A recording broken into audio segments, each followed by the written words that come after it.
दोस्तों, ज्यादा बोलना लोहे के समान है, कम बोलना रजत के समान है, तो मौन रहना कनक के समान है।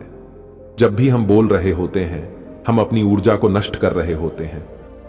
कम बोलकर हम उसी ऊर्जा को संचित कर सकते हैं जो हमें अंदर से बल प्रदान करती है।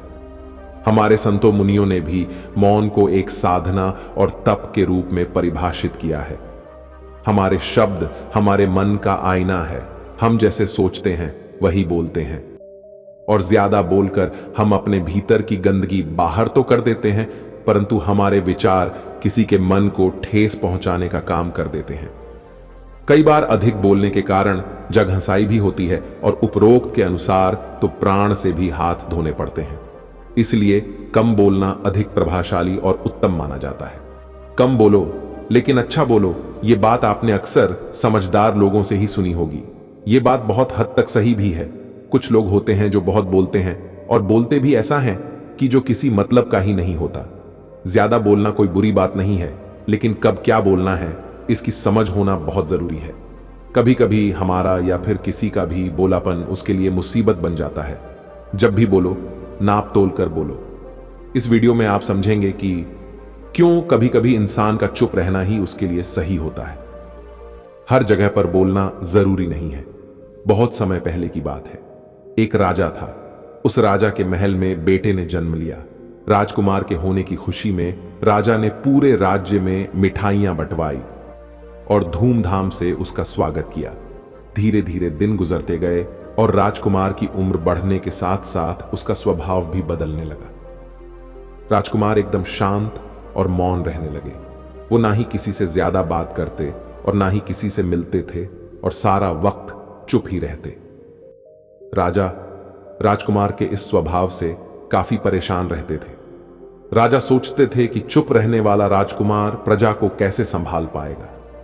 राजा की चिंता दिन पर दिन बढ़ती जा रही थी। उन्होंने दूर दूर से कई ज्योतिषों, वैद्यों और साधु महात्माओं को भी बुलाया और अपनी समस्या के बारे में बताया, लेकिन कोई भी राजा की समस्या का समाधान नहीं कर पाया। कुछ संतों ने यह भी बोला कि हो सकता है राजकुमार अपने पूर्व जन्म में कोई महान साधु या फिर महाज्ञानी व्यक्ति रहो हों, जिस वजह से इस जन्म में भी उनके संस्कार साधुओं और महाज्ञानियों की तरह मौन रहने वाले आ गए हैं। राजा किसी की भी बातों से संतुष्ट नहीं हुआ और सोचने लगा कि राजकुमार की चुप्पी कब टूटेगी। एक दिन राजकुमार महल के बाहर टहल रहे थे और साथ में उनका मंत्री भी था। उसी दौरान कुछ कौवे आए और पेड़ की डाल पर बैठकर कांव कांव करने लगे। मंत्री को लगा कि कौवों की कांव कांव से राजकुमार परेशान हो जाएंगे, तो उसने कौवों को उड़ाने के लिए उनकी तरफ तीर दे मारा।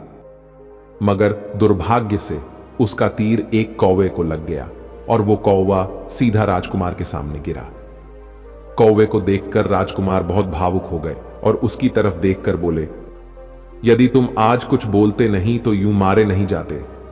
मंत्री ने जैसे ही यह सुना तो वो बहुत खुश हो गया और खुशी से चिल्लाता हुआ सीधा राजा के पास गया और उन्हें सब कुछ बता दिया। राजा भी खुश हो गया क्योंकि राजकुमार बोलने लगे थे, और उसी खुशी में उसने मंत्री को बहुत सारे सोने के सिक्के दे दिए।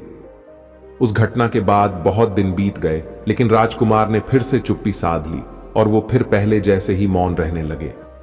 राजा को लगा कि मंत्री ने उससे झूठ बोला और उसने उस मंत्री को फांसी पर लटकाने की सजा दे दी।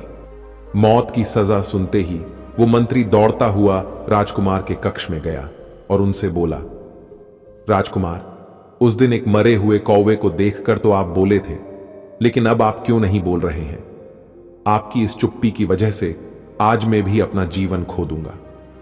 मंत्री की बात सुनकर राजकुमार बोले, अगर उस दिन तुम भी कुछ नहीं बोले होते तो आज तुम्हें फांसी की सजा नहीं मिलती। दोस्तों, कभी कभी चुप रहना ही हमारी समस्या का समाधान होता है। वैसे तो बोलना बहुत जरूरी होता है, क्योंकि हर बार चुप रहने से काम नहीं चलता, लेकिन हमें यह बात भी अच्छी तरह मालूम होनी चाहिए कि कब, कहां, कितना बोलना है। कई बार हम जरूरत से ज्यादा बोल जाते हैं और वही चीज हमारे लिए मुसीबत खड़ी कर देती है। इसलिए जब भी बोलें, अच्छा बोलें और उतना ही बोलें जितनी जरूरत है, और अगर ये आपसे नहीं हो पाता तो मौन ही रहो। झूठ बोलना और बेमतलब की बातें करना मुसीबत को गले लगाने जैसा ही है। आपने कई लोग ऐसे देखे होंगे जो बहुत बोलते हैं और कड़वा बोलते हैं, ऐसे लोग अक्सर किसी ना किसी से वाद विवाद में उलझते ही रहते हैं और कभी तो बात हाथापाई तक पहुंच जाती है। इसलिए जिंदगी में कम बोले लेकिन अच्छा बोले, फालतू की बहस में ना पड़े और याद रखें कि आपकी एक चुप्पी कई परेशानियों को मिटा भी सकती है।